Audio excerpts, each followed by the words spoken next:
আল্লাহুম্মা বারিক। সত্যি কি সম্ভব নাকি শুধুই গল্প? অনেকে প্রথমেই ভাবেন এত আয় করা কি আসলেও সম্ভব নাকি শুধুই বানানো কথা? উত্তর অবশ্যই সম্ভব। এমনকি এর চেয়েও অনেক বেশি আয় করছেন আমাদের অনেক বিজনেস পার্টনার। কারণ আমরা কাজ করছি হাই টিকেট বিজনেস নিয়ে। একটি লাইফ চেঞ্জিং অপরচুনিটি যা সত্যিই মানুষের জীবন বদলে দিতে পারে। আচ্ছা, একবার চিন্তা করে দেখেছেন আপনার মাসিক আয় কত, কেমন? একবার চিন্তা করুন আপনার বর্তমান ফুল টাইম চাকরিতে এত টাকা আয় করতে কতদিন লাগবে? অথচ আমি ঘরে বসে একজন মা বাচ্চাদেরকে সময় দিয়ে আর্নিং এর একটা এত সুন্দর সোর্স খুঁজে পেয়েছি।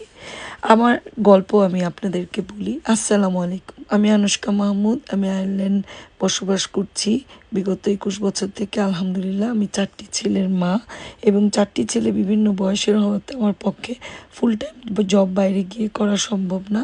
তো আমি ডিজিটাল মার্কেটিং কোর্সের পাশাপাশি অনলাইনেই যে কিছু একটা করা সম্ভব আমি জানতাম।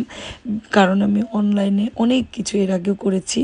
আমি লাস্ট যেই জবটা করেছি টেকনিক্যাল সাইডে সাপোর্ট টিম হিসেবে, যেটা আমি আয়ারল্যান্ডে থেকে ইউকেতে একটা নামকরা ইনফোসিস কোম্পানিতে জব করেছি।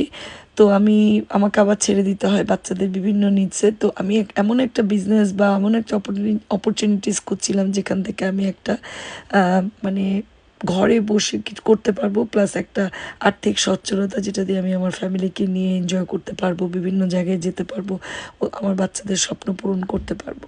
জি হ্যাঁ, আলহামদুলিল্লাহ আমি আমার সেই স্বপ্নের বিজনেসটি পেয়ে গিয়েছি এবং আমি ঘরে বসে অল্প কিছু সময় দিয়ে এই বিজনেসটার এ টু জেড শিখে এখন বিজনেসটা করছি আলহামদুলিল্লাহ।